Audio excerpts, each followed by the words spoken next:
El 13 de mayo de 1810 llega a Río de la Plata una fragata inglesa con novedades muy importantes de Europa. Las autoridades del virreinato intentan que los periódicos no se distribuyan. A pesar de todos sus esfuerzos, la noticia se termina difundiendo.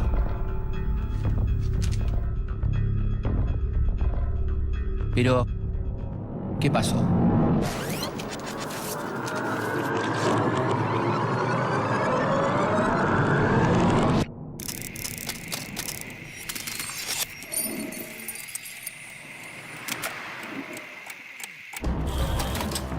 Durante 300 años, los europeos someten a los pueblos americanos. Pero a fines del siglo XVIII, la dominación colonial se empieza a resquebrajar. En Estados Unidos, Haití y el Alto Perú surgen focos revolucionarios que buscan terminar con el sistema colonial. Mientras tanto, en Europa, Napoleón invade España y depone al rey Fernando VII. Las ciudades españolas se rebelan y se agrupan en la Junta Central de Sevilla para resistir. Pero a pesar de sus esfuerzos, no pueden evitar que España quede bajo el total dominio de Napoleón.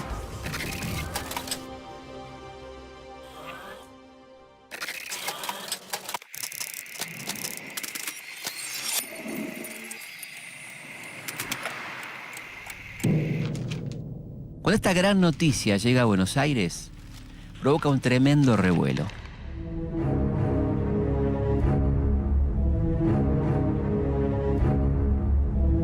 Uno de los primeros en enterarse es Manuel Belgrano.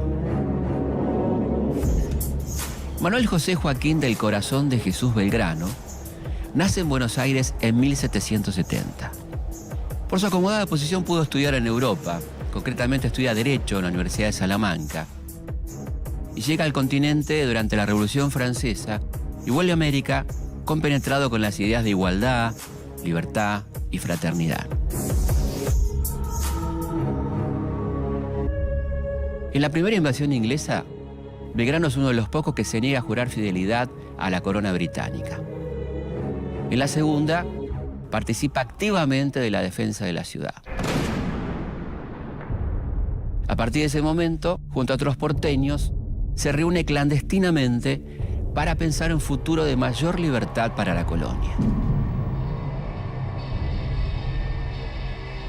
Cuando los criollos se enteran de la caída de la corona española, le exigen al virrey Cisneros la convocatoria a un cabildo abierto.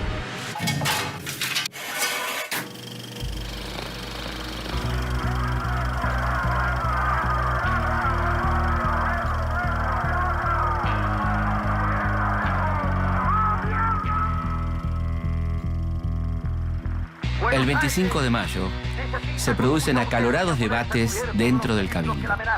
Los realistas quieren mantener a toda costa el orden colonial.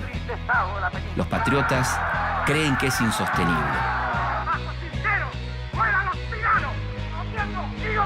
En la plaza, el pueblo presiona, exige liberarse del dominio español.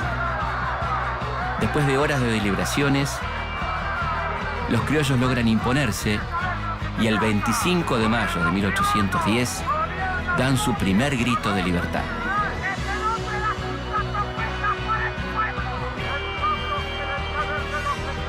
Habiendo salido al balcón de estas casas capitulares y oído que el pueblo ratificó por aclamación el contexto de dicho pedimento o representación, después de haberse leído por mí en altas e inteligibles voces, acordaron que debía mandar y mandaban se erigiese una nueva junta de gobierno.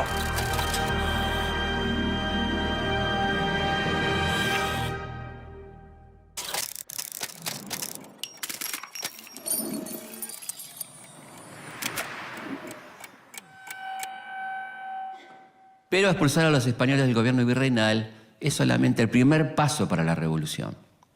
El grito de libertad del 25 de mayo es muy importante, pero apenas impacta en Buenos Aires y su periferia.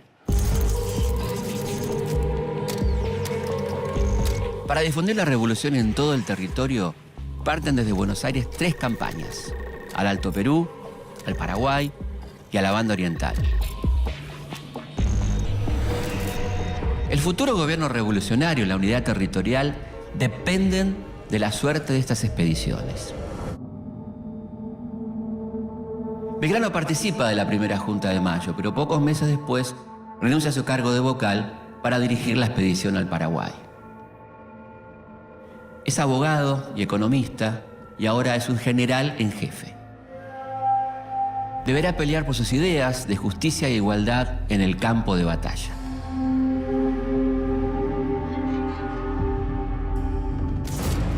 Belgrano logra reafirmar el apoyo de las provincias del litoral, pero en el Paraguay sus fuerzas son duramente rechazadas. El otro foco de resistencia es la banda oriental. Allí se envía al capitán José Gervasio Artigas, que con un ejército popular logra sitiar Montevideo, que todavía está en manos realistas. La otra campaña, la del Alto Perú, hace su primera parada en la provincia de Córdoba.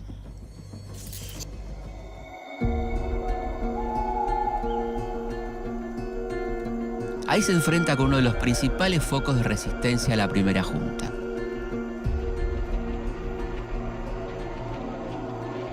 La rebelión es rápidamente sofocada y sus cabecillas capturados.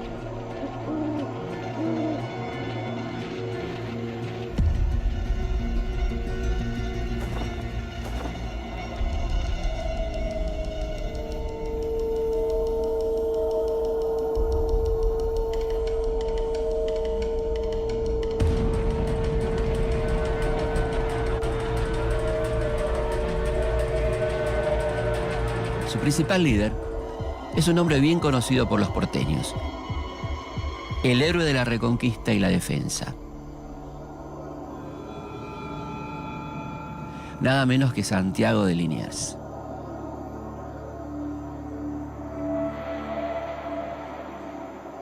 Después de la Revolución de Mayo, el francés se mantiene fiel a la corona española y no duda en defender sus intereses. Dentro de la primera junta conviven dos tendencias. Una es la liderada por Cornelio Saavedra, el presidente de la junta. Los saavedristas son conservadores y conciliadores con las autoridades coloniales. La otra corriente está conformada por Castelli y Belgrano. Su principal referente es el secretario de la junta, Mariano Moreno. Mariano Moreno es un abogado y periodista nacido en Buenos Aires en 1778. Después de las invasiones inglesas, Moreno se suma a los grupos revolucionarios y el 25 de mayo de 1810 es uno de los miembros destacados del primer gobierno patrio. El sector de la Junta liderado por Moreno es más radical que el de Saavedra. Propone algo más que un cambio administrativo. Buscan reformas económicas y sociales más profundas. Su objetivo final es la independencia absoluta. La disyuntiva sobre qué hacer con los sublevados enfrenta a ambos bandos de la Junta. Pero las palabras de Moreno son contundentes. Hay momentos en los que la moderación no es cordura.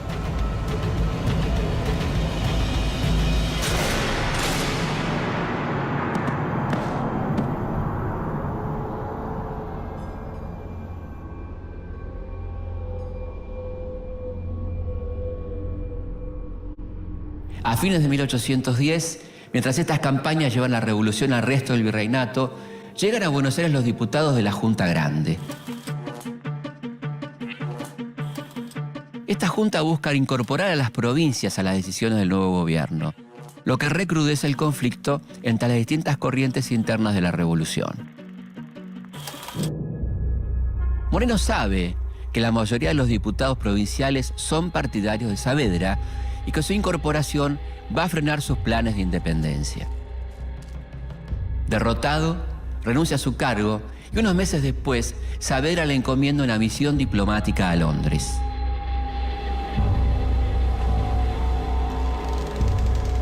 En alta mar, Moreno muere en circunstancias muy sospechosas. Con su muerte, la revolución pierde a uno de sus mejores hombres.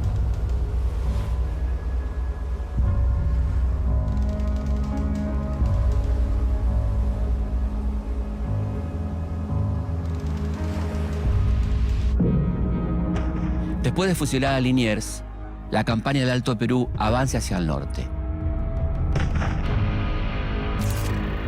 En Suipacha consiguen una gran victoria, pero al llegar a Huaki, la derrota es tan dura que pone en peligro la lucha contra los realistas. Con este fracaso, la Junta queda desprestigiada y es reemplazada por el primer triunvirato.